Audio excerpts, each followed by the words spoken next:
Halo, apa kabar semuanya? Jadi aku baru aja nonton film yang judulnya Kembang Api.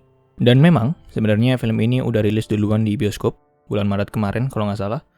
Nah, tapi waktu itu aku belum nonton, dan ketika aku tahu kalau film ini rilis di Netflix, aku langsung pingin nonton. Karena untuk temanya yang dibawain sendiri emang menarik banget. Dan kayaknya di Indonesia sendiri kayaknya masih jarang ya film yang bawain tema yang kayak gini. Jadi film ini ngebawain tema tentang bunuh diri atau suicide. Lebih tepatnya tentang 4 orang yang berkumpul di satu tempat untuk melakukan bunuh diri bersama-sama. Dengan cara meledakkan kembang api yang memiliki kapasitas ledakan yang gede banget. Nah, tapi sebenarnya 4 orang ini itu nggak saling kenal. Masing-masing datang dari latar belakang yang berbeda, masalahnya juga beda-beda, dan bahkan dari segi umur pun juga beda. Nah, tapi masalahnya, ketika mereka melakukan bunuh diri, yang harusnya mereka udah meninggal karena hal tersebut, justru mereka malah balik lagi ke waktu mereka akan ngumpul untuk melakukan bunuh diri. Jadi bisa dibilang telah terjadi perputaran waktu atau yang disebut juga dengan time loop gitu. Nah, tapi pertama-tama aku pingin bilang dulu kalau aku kagum banget sama hasil penyutradaraannya dari film ini, yaitu dari Herwin Novianto. Salah satu alasannya adalah, pertama, film ini punya latar tempat yang sedikit banget. Latarnya cuma di satu gudang yang kecil juga gitu ya, gudangnya. Hampir di sepanjang film latarnya di situ. Dan misalnya ada perubahan latar tempat pun bisa dibilang sedikit sekali ya. Palingan cuman ketika film ini ingin menyampaikan latar belakang dari karakter mereka masing-masing. Karena nantinya akan ada flashback yang menceritakan mengenai kehidupan mereka sebelumnya, yang akhirnya mengantarkan mereka ke keputusan untuk melakukan bunuh diri. Dan kalau ngelihat dari latar tempat yang digunakan, kayaknya sih secara biaya produksi harusnya nggak gede-gede banget ya. Mungkin. Tentu di luar para pemeran-pemerannya yang secara nama udah besar semua ya. Nah, tapi dengan latar tempat yang cuman sedikit, aku suka dengan bagaimana sutradaranya dapat memberikan shot atau pengambilan gambar yang cukup bervariasi. Salah satu adegan favoritku di film ini adalah ketika Ringgo Agus Rahman yang memerankan tokoh Raga menjelaskan atau membicarakan tentang kebingungannya mereka bareng dengan Doni Damara yang memerankan tokoh Fahmi terhadap apa yang terjadi dan kenapa mereka itu selalu kembali ke titik di mana mereka akan melakukan bunuh diri. Jadi adegannya itu kayaknya sih cara pengambilan gambarnya dari tengah-tengah gudang. Nah, kemudian para pemerannya ini muter nih, mengitari di dalam gudang. Dan kameranya muter aja gitu, ngikutin mereka jalan sambil berdialog. Dan itu nggak bentar, cukup panjang tuh dialognya. Dan bagian itu sendiri, menurutku secara pengambilan gambarnya itu bagus banget. Pengambilan gambarnya itu kayak pingin ngasih indikasi ke kita sebagai penonton bahwa kejadian yang barusan terjadi itu beneran membuat mereka bingung gitu. Dan tentu dari dialognya dan dari ekspresi para pemerannya sendiri sebenarnya udah cukup untuk ngasih tahu ke kita kalau ini adalah kejadian yang sangat aneh.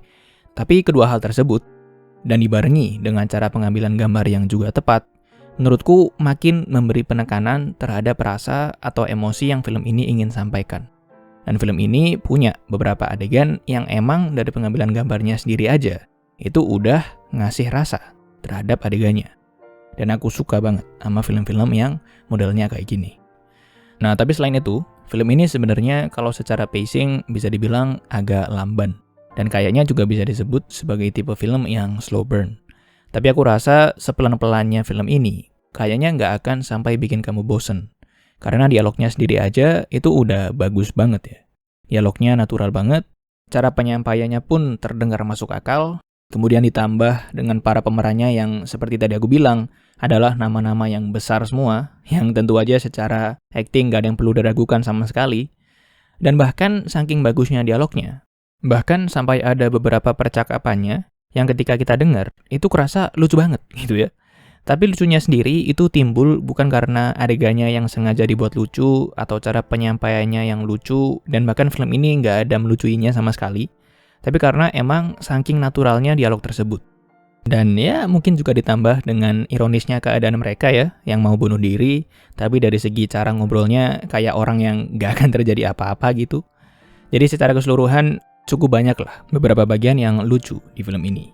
Dan hal itu pun walaupun memang sebenarnya agak bertabrakan ya dengan tema filmnya secara keseluruhan, yaitu tentang kesehatan mental dan bahkan sampai bunuh diri juga. Tentu adalah tema yang serius banget. Tapi aku rasa nggak mengganggu sama sekali. Karena seperti yang tadi aku bilang, filmnya pun juga tetap serius dan nggak ada melucuinya sama sekali. Jadi harusnya sih juga nggak akan mengganggu dinamika emosi yang disampaikan oleh adegannya. Dan bisa dibilang film ini juga berhasil, bikin aku nggak bosen sama sekali, dari awal sampai akhir film. Nah, tapi dari semua aspek yang menurutku bagus di film ini, ada satu hal yang mungkin nggak sampai mengganggu ya, tapi bisa dibilang jadi sebuah pertanyaan lah. Yaitu kenapa ada perubahan keputusan dari karakternya, yang secara alasannya itu kayak agak sepele gitu. Padahal kan dari awal film kita udah ngomongin tentang apa aja yang terjadi sama karakternya, beban apa aja yang harus mereka hadapi selama ini, yang saking beratnya itu akhirnya mengarahkan mereka ke keputusan untuk melakukan bunuh diri, yang tentu aja juga harusnya udah merupakan tahap paling serius dari semua yang terjadi. Tapi kenapa alasan akhirnya itu seperti tidak seimbang dengan proses yang panjang di depan ini? Sehingga dampak emosi yang diberikan kepada penontonnya pun juga ya tetap terasa, tapi kayak belum maksimal aja gitu, impact dari ceritanya. Meskipun film ini tetap berhasil bikin aku nangis di bagian akhir film. Jadi sebenarnya cuma pertanyaan yang muncul aja lah, nggak sampai mengganggu harusnya. Dan ya, jadi secara keseluruhan aku rasa kamu harus nonton film ini. Bagus banget filmnya, tema yang dibawain serius, ngebawa isu dan masalah mental juga, dan bahkan juga ada sedikit sindiran terhadap bagaimana orang-orang yang datang dari generasi yang berbeda ngelihat kesehatan mental orang-orang yang berada di generasi yang di bawahnya. Mungkin dianggap lemah dan sebagainya, jadi mungkin akan banyak juga dari kamu yang akan ngerasa relate sama film ini. Jadi coba nonton filmnya. Kalau kamu belum nonton, sekarang filmnya ada di Netflix. Palingan jangan lupa kalau film ini untuk 18 tahun ke atas. Dan ya, kayaknya itu aja ya. Terima kasih banyak udah menyempatkan waktunya untuk menonton. Dan semoga bahagia selalu semuanya.